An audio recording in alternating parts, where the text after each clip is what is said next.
Welcome to all the truth seekers that have joined us today from around the world. I'm glad that you've decided to join us on this online community. For the next hour, GMDC will help you uncover new ideas that will push your thinking outside and inside of your business. My name is Mark McKelsey, and I lead the people and the projects that bring you insights, shopper trends, and next practices from Global Market Development Center. This Infocast will make your lunch hour profitable by demonstrating just how the curiosity and the power of the consumer must be at the center of your strategy. In other words, the way you've done things in the past is not the way your future success will happen. Retailers and brands more than ever must be adaptive and in constant flux in order to connect with your evolving populations. So, how you respond to this session is important. Without further ado, let's jump into it. I'm coming to you live from Colorado Springs and have Dave Donnan from AT Kearney on the line coming to you from Chicago. Today's Infocast is going to help you find the so what and the how-to behind various strategies as you contemplate the impact of cannabis-infused products coming to market. As a supplier, there are some watch-outs that Dave will reveal. As a retailer, you need to know that going forward, what the perception and the benefits that shoppers are looking for that cannabis can offer. Business Insider recently reported that the legal marijuana industry will soon reach bigger sales than the entire soda industry and will begin to place big pressure as well on the alcohol category when drinks are infused by it. By 2030, the estimated legal weed industry is expected to top $75 billion a year in the US alone. There are many reasons that the cannabis industry is set to grow, pun intended, beyond what the predictions were 2 years ago. Cannabis is linked to health benefits and is already used in FDA-approved drugs. It's also becoming something of a health food and showing up in products such as teas and candy. The cannabis industry trajectory is increasing simply because it's becoming easier and easier to study its effects due to full legalization in Canada plus 10 states.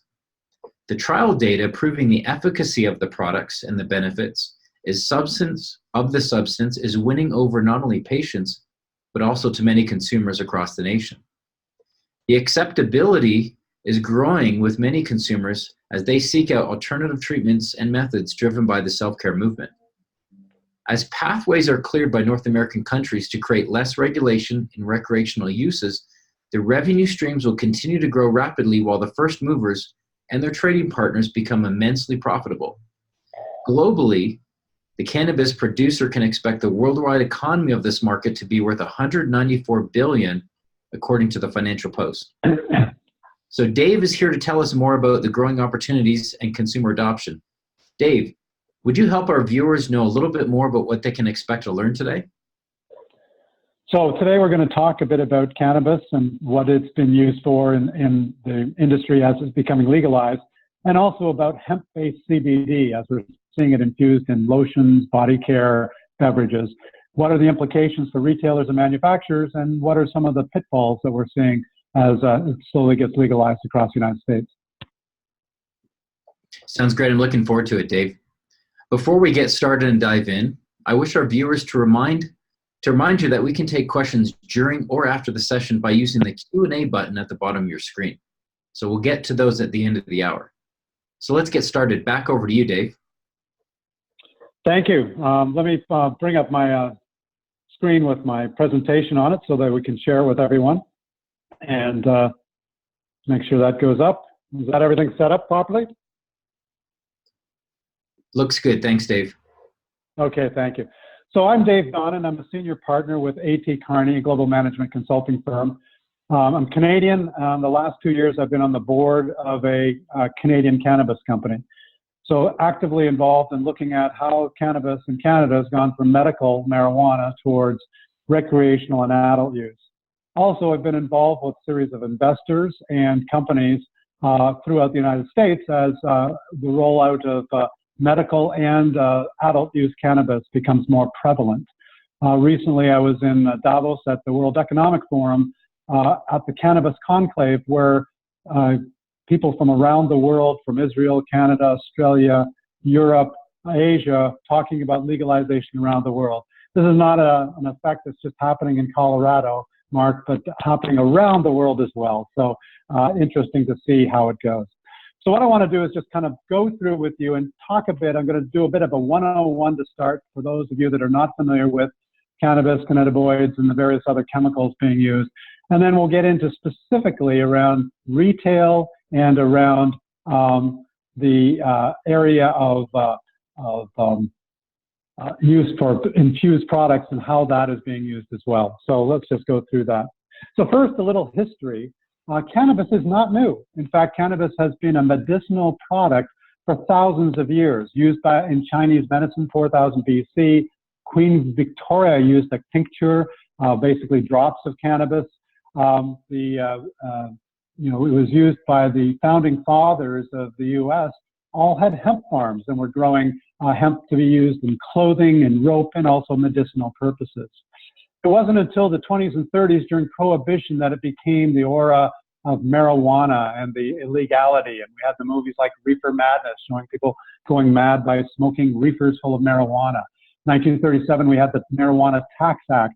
And then it got, as more and more people were pushing back against it, particularly in the government, the removal from a pharmacopoeia. And in 1970, under Richard Nixon, the Controlled Substance Act made a Schedule I classification, the most severe classification of any drug, similar to heroin. As we know, in the 70s and 80s, was a lot of people were smoking marijuana, using marijuana. Movies from Cheech and Chong, etc., became much more of a cultural thing. In 1996, California approved medical marijuana as they saw the anecdotal evidence around things like epilepsy, pain control, and other types of applications quite beneficial. In 1999, the Institute of Medicine actually reported some of these medical benefits. Again, anecdotal information. Because it is a Schedule I controlled substance, no research has been done in the U.S. in the last 50 or 60 years. And so a lot of the benefits of cannabis are anecdotal, coming from people's use of it without real clinical trials. 2014, Colorado legalized, and then we just saw in October 17th of 2018, Canada legalized across the entire country adult use marijuana. And in fact, it has been medically used for the last 10 years in Canada as well. Then in December 20th of this last year, 2018, the Farm Bill was passed. And in the Farm Bill, it took hemp, which is a derivative of cannabis, out of the CSA, or the Controlled Substance Act, and made hemp growing legal across 50 states in the United States, and also meant that hemp can be transported interstate as well. And hemp has one of the cannabinoids, CBD, which we'll talk to in a few minutes. And so that's what's really brought to the forefront with retailers and with manufacturers, the idea of using a cannabinoid, a chemical found in cannabis or in hemp, being used in products. And so we're going to talk a bit about that and how its implications are following as well. And then in 2019, just as I said a week ago, we had what was called the Cannabis Conclave. So internationally, this is becoming something that a lot of countries are getting behind. A lot of politicians and legislators and regulators are looking at legalizing. So a big effect all around. So if you look at the legalized markets in Canada, as I mentioned, October 17th, we had full legalization of adult use. And you look in the United States, we have 10 states that are legally use of marijuana or cannabis by adults, Colorado, Oregon, Washington, California, Nevada, Massachusetts, Vermont, Michigan. And then we've also the District of Columbia, and most people don't know about that one, and Alaska. And then we have about 33 states that have medical marijuana, including Illinois and various other ones, as you can see on this map. But the interesting part is if you look on your right-hand side, the various countries that have approved the medical cannabis, you can see Canada, Chile, Colombia, Jamaica, Mexico, Peru. In Europe, most of Europe has decriminalized cannabis and has legalized medical cannabis. They have not yet legalized adult use or recreational. So we can see around the world a real groundswell of countries looking at the medicinal benefits of cannabis, and some of them going on to actually opening up legalization across the board for all products from the cannabis plant. As Mark mentioned, the growth is tremendous. So we just see the global medical and recreational market size by research from looking at various research institutes showing going to, by 2020, in 2 years, or 1 year from now, in fact, $140 billion globally, with about $88 billion just in the Americas, and Europe 41. Now, the interesting thing about a lot of the forecasts for the growth is no one really knows for sure. We have a black market already existing in cannabis. Many of you know people that have smoked marijuana, smoked cannabis, have used products, and have achieved the supply of this through basically non-approved markets. Similarly in Europe, similarly in Asia. So there is a groundswell of people that are using the product, quote, illegally, and so that's the one that will probably move towards the legal market as it gets legalized in the various countries around the world. In addition, we'll see additional people coming on to use the product as we uncover more and more evidence around the medicinal and wellness aspects of the product. So that's why we're seeing so much enthusiasm and so much growth in the industry forecast by, whether it's a Financial Post or it's Euromonitor or any of the large research houses, is they see the growth coming from two forms, from the black market converting to a legal market, and then from new users seeing it from a medicinal and wellness perspective. And that's where I think is exciting for retailers and for product manufacturers to say is there an application in my products or in my store for these types of products as well. We recently, AT Kearney did a survey of 2,000 consumers, 1,000 in Canada and 1,000 in the United States, to really look at, are they at all concerned about cannabis? Are they receptive to cannabis? We found that 75% had indicated acceptance of recreational cannabis and willingness to try various cannabis-infused products. Very high number. In fact, when we looked at it by demographic, by age group, it was very similar. The baby boomers either were using the product in the 70s or see the product as a wellness product that can help them age gracefully. And millennials and Generation Z see this product as well as something that can be beneficial. So across the board, we're seeing general acceptance of cannabis and cannabis-infused products. 40% have shown interest in cannabis-infused alcohol and non-alcoholic beverages. So we're seeing the wine and spirits and beer industries very interested in this because of the nature of how the cannabinoids can be used in a infused drink. And we'll get to that in a few minutes when we talk about how cannabis can actually be a replacement for alcohol. And this is why the industry and the spirits industry is so interested.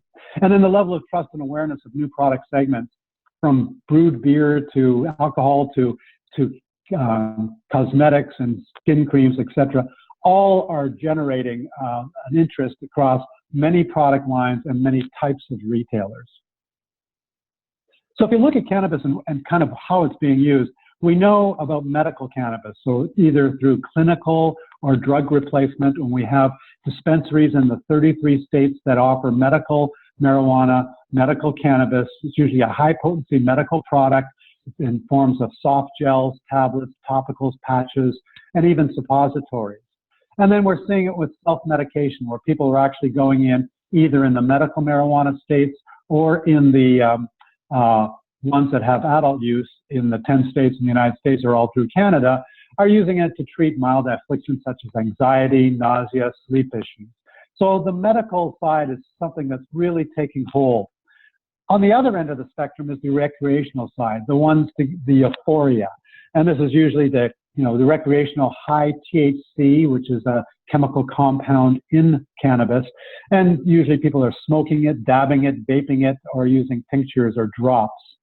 Similarly, we have what we call low THC, or not as euphoric, but this is being for the heightened senses of belonging, induce euphoria, promote relaxation. People use it to sleep. And so we're seeing this being used as a kind of a quasi-recreational euphoria and a wellness medical application as well. Between these two, of the medical, which requires a doctor, a prescription, and the recreational, which is primarily done for euphoria, getting high, getting a buzz, in the center is this wellness category, which I think is of most interest to many of us. Here, promoting general health and well-being, similar as either a supplement or a multivitamin or a meal replacement. And again, we're seeing a lot of different application forms: edibles, soft gels, tablets, topicals, infused beverages. And then we're also seeing the therapeutic and homeopathic approaches as well, where we're treating more specific ailments without getting into the self-medication aspect of it. So as we see, there's quite a few application typical forms and uses from cannabis, from the strictly medical through the wellness through to the recreational. And this is what makes it interesting, because it has so many product forms and functions that people are starting to experiment with and to look at to see how they can expand.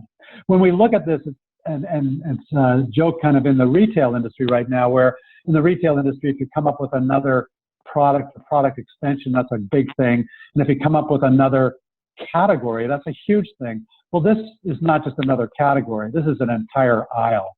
This is going to have products from creams, lotions, cosmetics, through to beverages, edibles, eating products, face masks, all of the products that can have infused cannabinoids in them for use of different types of forms. When we looked at our survey, we found that 83% would have a positive or neutral perception of a personal care product that integrates cannabis into its products. This is a question we were asking: is if the large brand companies actually had a product that had, hemp-based CBD or some cannabinoid in it, would this be seen positively? And 83% of the consumers we surveyed, of the 2,000 we surveyed, said yes. A main brand having this product in is something that we would welcome. And the positive perception means they would buy it more frequently, feel they were brand loyal, perceive the brand as innovative or trendy. So all of these are very positive aspects from the consumers on the use of cannabis. 79% agree or strongly agree that cannabis can offer wellness and therapeutic benefits. So again, we're finding that many consumers understand some of the benefits and some of the outcomes of the cannabinoids. They're not really sure of the details right now, but they've been reading through the media or talking to their friends. And so there's a very, very high perception there. And then 43% would try legal or therapeutic personal care products infused with cannabis. So a lower level, but because the product availability is not there yet, still some skepticism.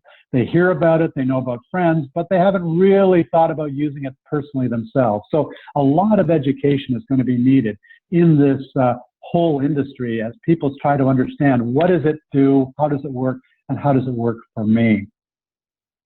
So let's give a little bit of background on what is cannabis and hemp. So cannabis is a botanical, it is a plant, and out of cannabis, we really have two major strains. There's the marijuana strain, which is the one that has a high level of THC, which is the cannabinoid molecule, and then hemp, which has a low level. And you can see in the classification chart, hemp has to have a 0.3% level of THC. THC stands for tetrahydrocannabinol, and it's basically the molecule, the cannabinoid, that gives you the euphoria or the high.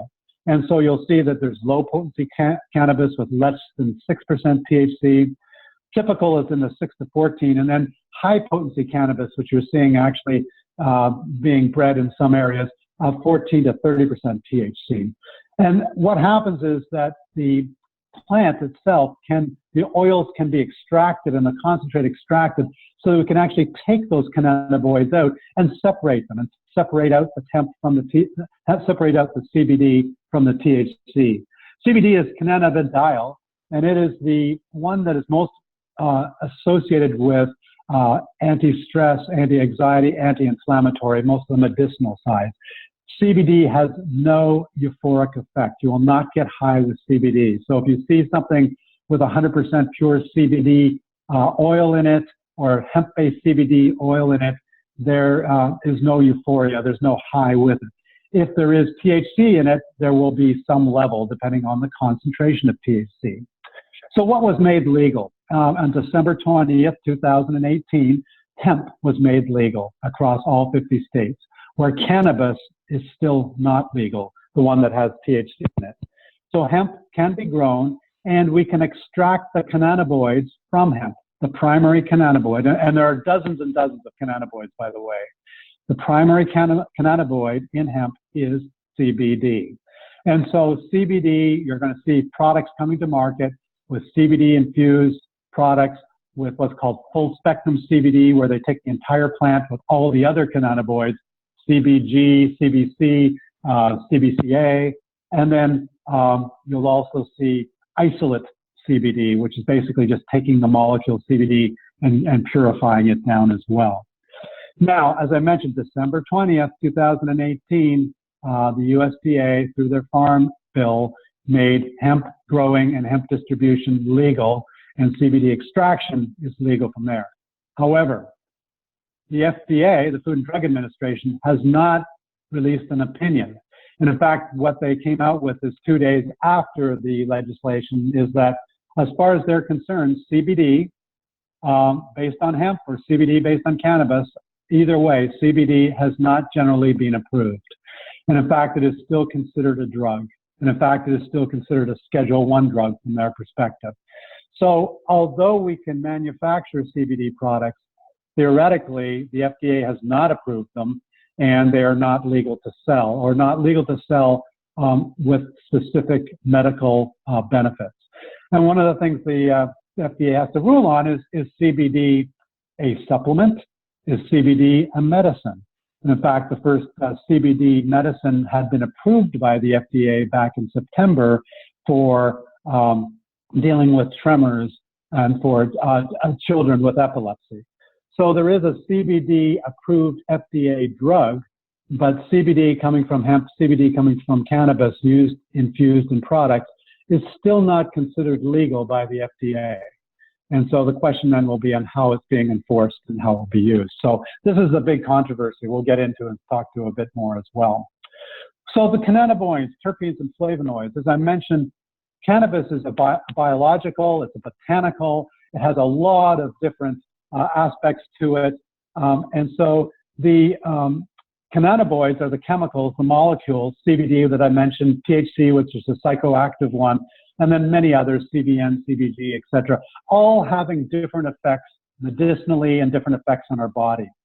Terpenes are also found in cannabis, and they give the flavor, the smell, the linalool, limonene, lemon flavored, pine flavor, etc., and then flavonoids as well.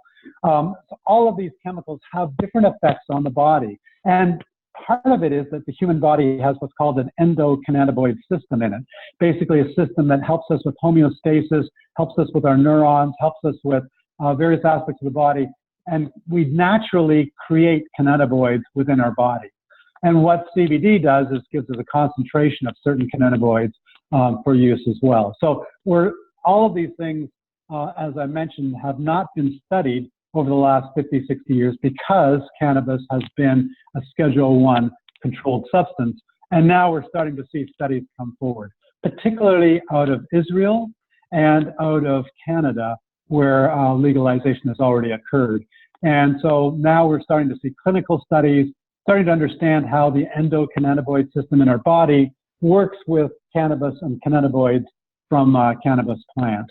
But as I mentioned earlier, the evidence we have to date is mostly anecdotal. And I'm sure each one of you knows of a friend, a family member who has used cannabis for either pain relief or used it for irritable bowel syndrome or any type of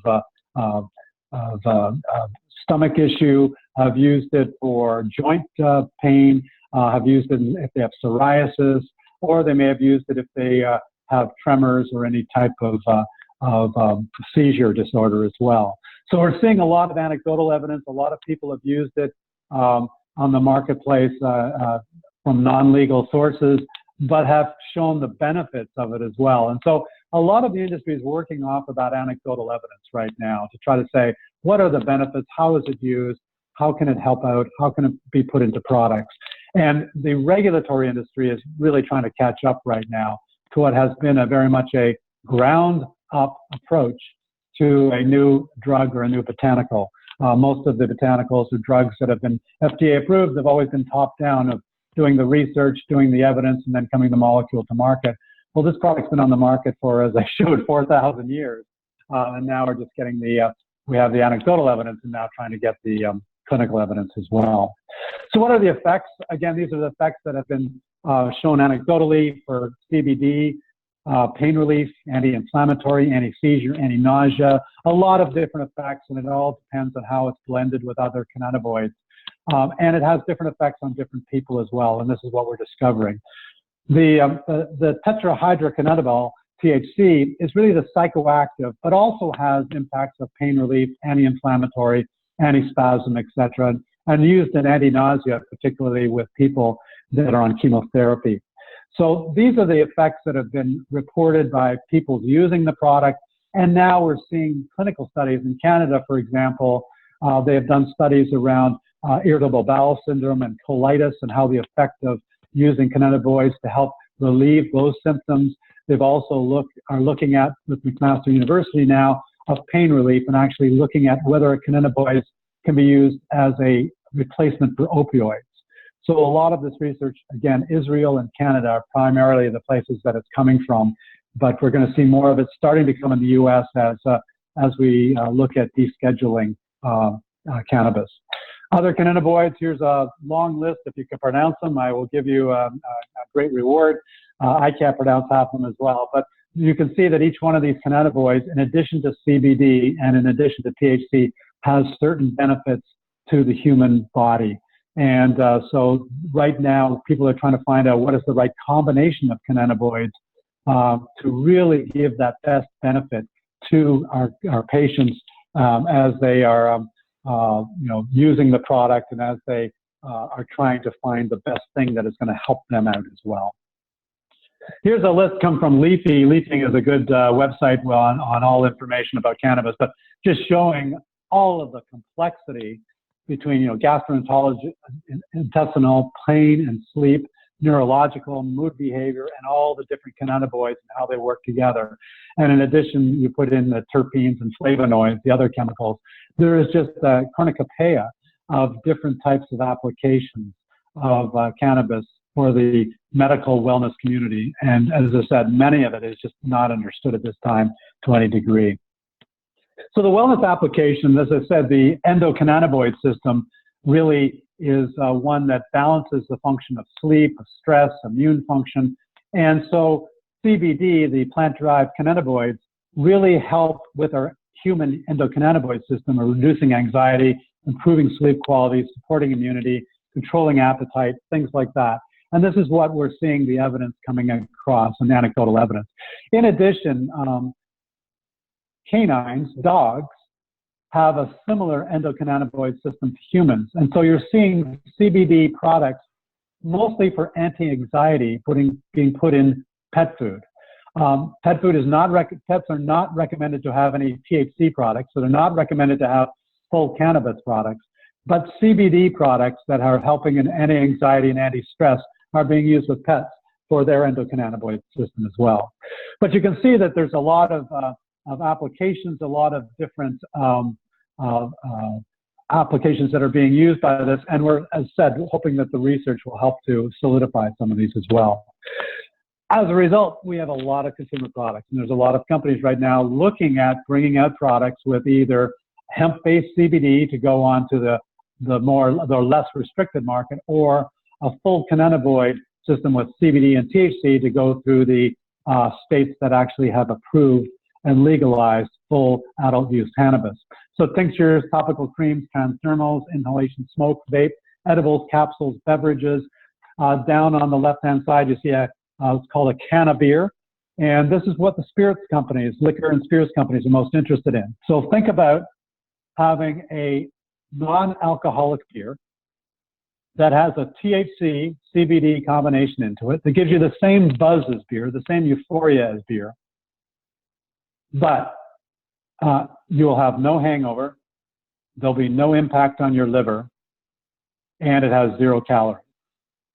That is why we're seeing Constellation Brands, Heineken, Anheuser-Busch, Miller Coors, all investing in cannabis companies right now, mostly Canadian cannabis companies, because they see it as a disruptor in the alcohol industry. Alcohol has a lot of effect, particularly around your liver, and cannabis, if put in the right dosage, can give us the same effect as alcohol without having the impact on the liver or the hangover effect.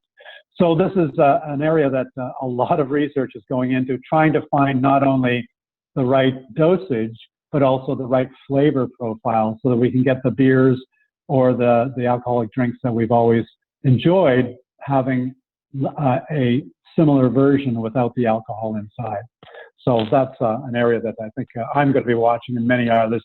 When I was in Switzerland at the World Economic Forum, one of the major cannabis companies was showing their alcohol vodka and alcohol beers that they were going to be bringing out, non-alcoholic vodkas and non-alcoholic beers, that are going to have cannabinoids in them to give you the same type of feeling.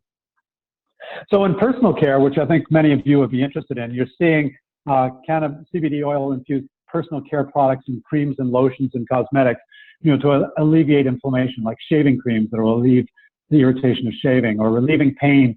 So an ointment that you put on a joint that will help in joint pain, or moisturizing skin and helping reduce redness and blotches, or healing skin and fighting aging. That's why I said the boomers, in addition to having used the product in the 70s, they're most likely going to be using the product to help them age as they get older, to help in skin conditions and aches and pains as well. Here are some products that are actually seen on the market today. Many of these products you can see if you go to one of the adult legalized states like California, Nevada, Colorado, etc., in the dispensaries. So a CBD bath bomb to help relaxation, circulation and pain relief in the bath. You've got the MD CBD infused men's moisturizer to soothe dry skin and irritation. We have a high volume mascara that is used as a thickening substitute, but also helping in skin. And then a high CBD body lotion for relieving sore muscles, joint pains. And so a lot of these products are being sold in dispensaries in the legal states. And we're seeing these products starting to appear from hemp-based CBD.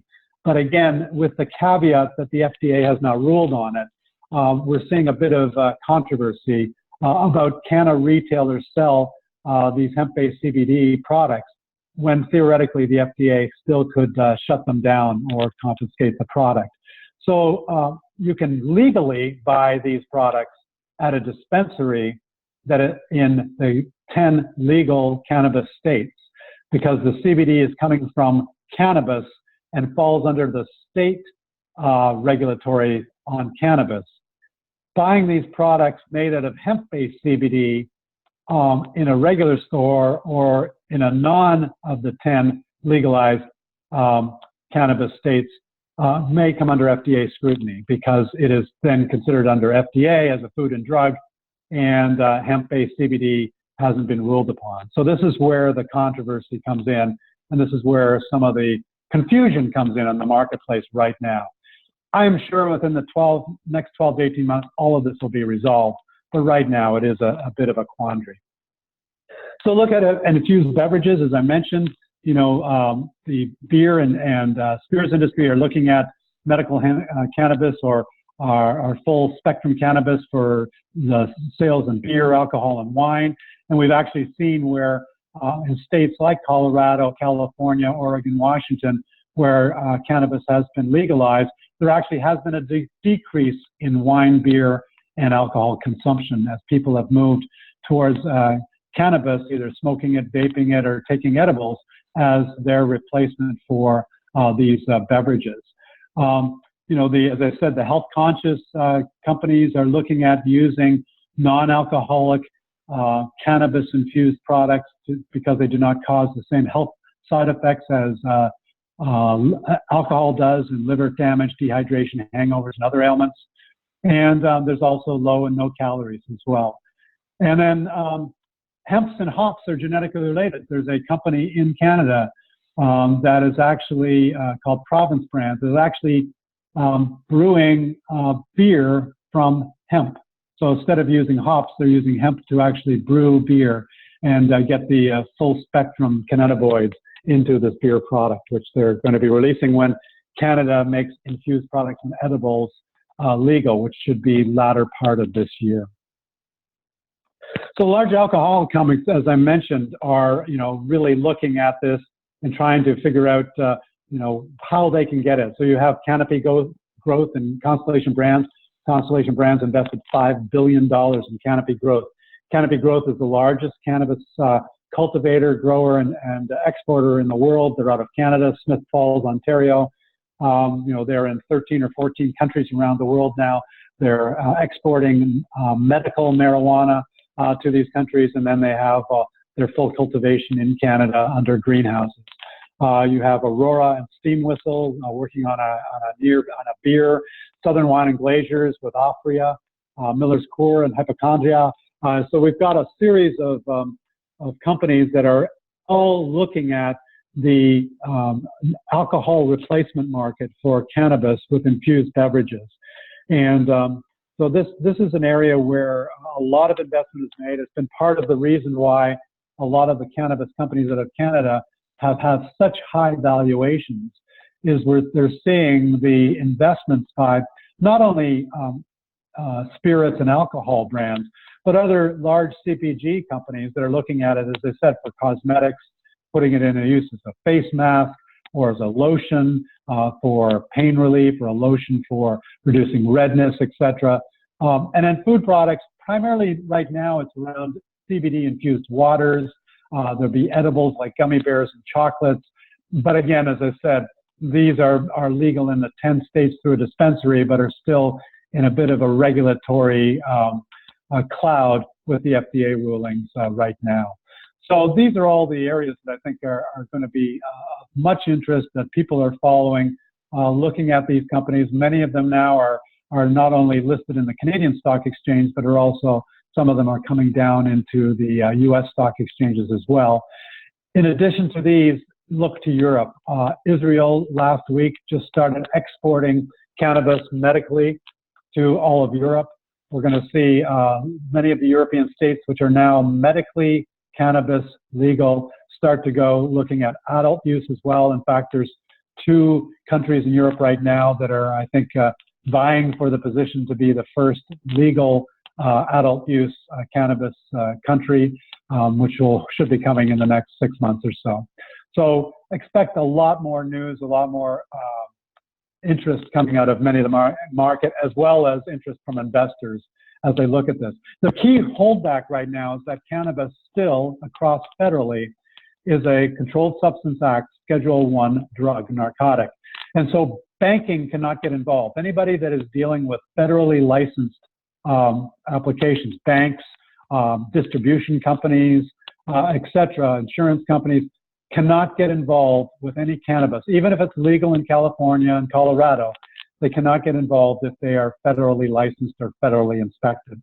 So until the federal government takes the cannabis off of Schedule I narcotic and moves it to either another schedule or another controlled substance, it's going to be very difficult for the financial community to get involved. And so a lot of the financing that's been done to date for a lot of these companies has been private money, family money, and now getting involved with the stock market as well.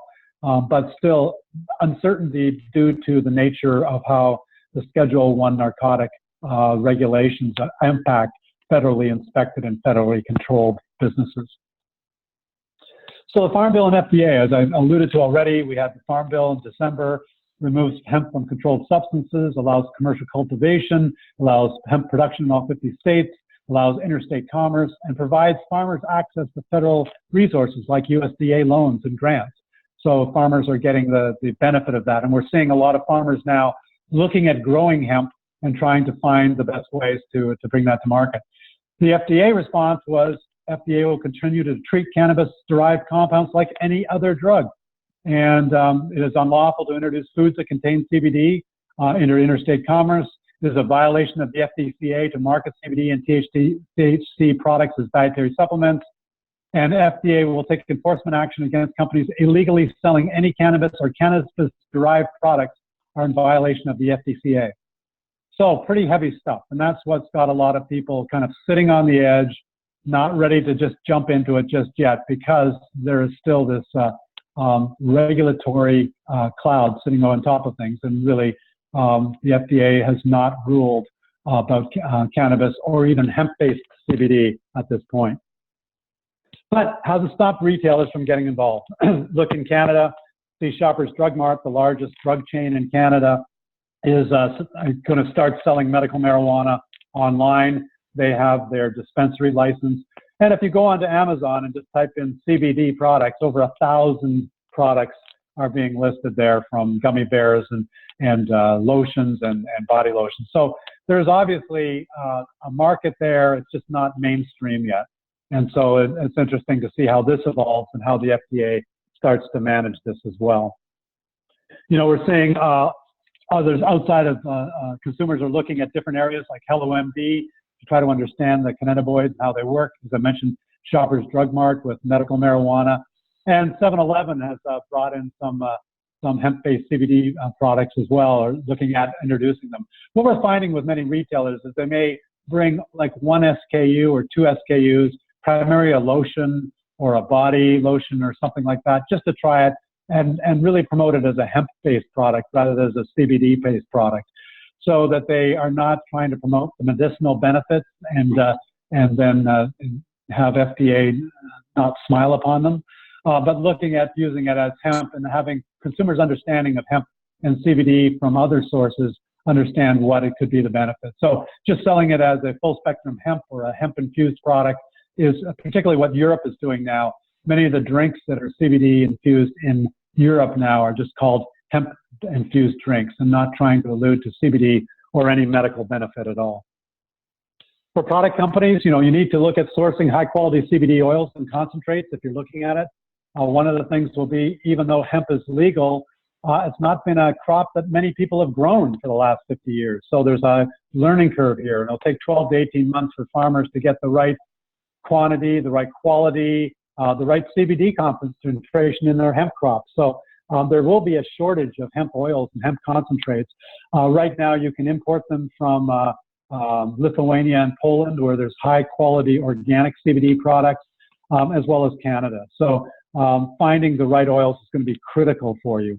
You have to meet the changing regulatory requirements that I've talked about, and also looking at you know, how you're going to distribute your product as well. Many segments beyond just doing the leaf. If you're looking at getting into the industry but don't want to deal with the actual product, there's a lot of aspects of it. Production equipment and supplies, a lot of supplies in concentrate and bottle filling equipment, business software, the vaporizers and accessories, secured bottle caps, all these types of things are there that are this. There's a whole separate industry, much like the gold rush of the 1890s. Some of the people that got rich were not necessarily the gold miners, but the people that sold them the shovels. Same thing is happening in this industry as well. And then I think for each of you, you have to really look at a careful plan. You know, what's the market awareness? What is the brand perception in your narrative to the customer? How do you provide customer education? Because a lot is going to be needed here. How do you do the right mixing, the mixture of merchandising and presentation? Is it going to go in a CBD aisle? Is it going to go more in a wellness aisle? Is it a supplement? You know, the supply chain, as I mentioned, source of supply is going to be absolutely critical. And then finally, some considerations, you know, for all of you on the webcast. Sourcing high quality, safe hemp and CBD will continue to be an issue until the agriculture community catches up and we get better controls, better laboratory evidence quality. You know, the big users right now, you know, the Charlotte's Webs of the world, the CBD pluses, have really good vertical integration of their systems, but we're going to have to see more of that come on board. Hemp-based CBD regulations are still in limbo with the FDA, and different municipalities may obstruct retail sales. We're seeing in Massachusetts and California, where some municipalities don't allow cannabis or CBD sales. Careful on labeling and any health claims due to the FDA review. State-by-state implementation will continue until federal legalization. Until federal government legalizes, cannabis, we're still going to have a state-by-state rollout, and each state is going to be somewhat different. If you're looking at research on medicinal benefits and wellness benefits, again, Israel and Canada is where to look for. And if you want to see some really cool dispensaries and really interesting products, go to California or Las Vegas. Planet 13 or MedMen in Las Vegas has some interesting merchandising and a very diverse set of product lines as well.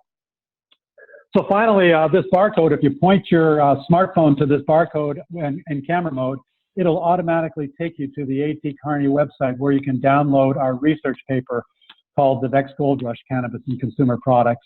As well, you'll have my email address on the back if you have any questions, and obviously go through the GMDC as you have any questions or any other types of things going on. And I think at this time, Mark, I'll turn it back to you. Dave, thanks again for your partnership, especially in this really well sought after program and category that we see more and more hitting retail and especially e-com, as you pointed out. The one thing I would like to point out to our audience, Dave, is that AT Kearney is a strategic partner with GMDC. And if our viewership does not know that AT Kearney, in partnership with GMDC, we produce or we co-produce benchmarking reports both for the general merchandise and the health, beauty, wellness industry each and every year. So if you don't know where that is, you can go to our gmdc.org, download the reports inside our content library, and get back to me with any questions, because I see, at least, Dave, we're already working together very closely to make sure that a lot of cannabis insights will be infused in the future HBW benchmarking tool that we're working on already. Great. So, Dave, we do have a few questions, and let me just pull those up on the screen now, and I'm just going to take these in order. We have a lot of questions, but we have about 10 minutes to take these, so let's try to get as many as we can. Frank is asking, how do you see the pricing structure progressing? And actually, I think he asked a really great question. Do we see the cannabis industry actually coming down in price as volume goes up? I mean, that's standard with every industry, but where do you see this one going? Absolutely. The price in Washington, for example, of cannabis, cultivation of cannabis, has dropped precipitously since it was which was first brought in 2 years ago. So the prices will drop.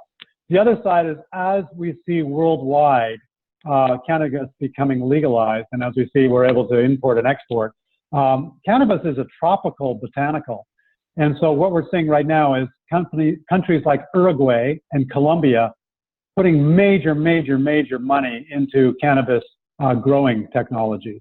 And so the rule of thumb that I use with my clients is assume CBD oil is going to go to zero, because the cost is going to go down dramatically as we see low-cost countries start to grow cannabis in scale volumes.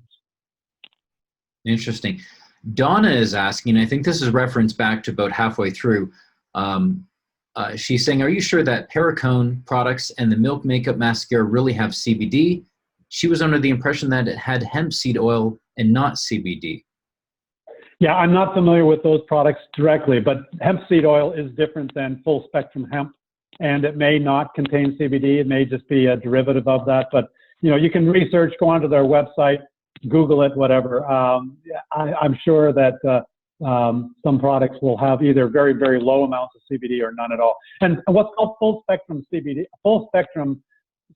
or hemp-based CBD, some companies will take the entire hemp plant and then do the extraction of oils. Others will just take the flowers. Others will just take the stalks and stems. So there's so many variations. You really have to do your research. Sam is asking, what are the laws and regulations behind selling hemp-based CBD items online, direct-to-consumer and personal care? And then secondly, along with that, if we operate in a state of where it is not legal, is there a problem selling into the 10 states where it is? So again, selling online will follow under the same FDA rulings. I mean, it's up to the FDA on how hard they want to come down on companies that are selling products.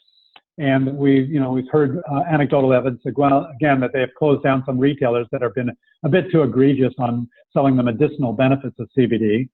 As far as selling into legal states, there is a difference between hemp and cannabis, as I described. And hemp is legal in 50 states, and cannabis for other than medicinal uses is only legal in 10 states, and then for medicinal uses in 33. So what that means is, shipping from an unlegal state to a legal state of cannabis cannot be done. Cannabis has to be grown and sold in the state that it's produced, and there is no interstate commerce of cannabis. There is interstate commerce of hemp. So with that differentiation, that will be, so if you're making a hemp-based CBD, yes, you can ship it across states. If it's a cannabis-based product, no, you cannot. Well, and that makes a lot of sense, because we hear stories in the news here in Colorado. the cars from Kansas lining up at the Colorado border trying to buy their products from here. So that makes total sense.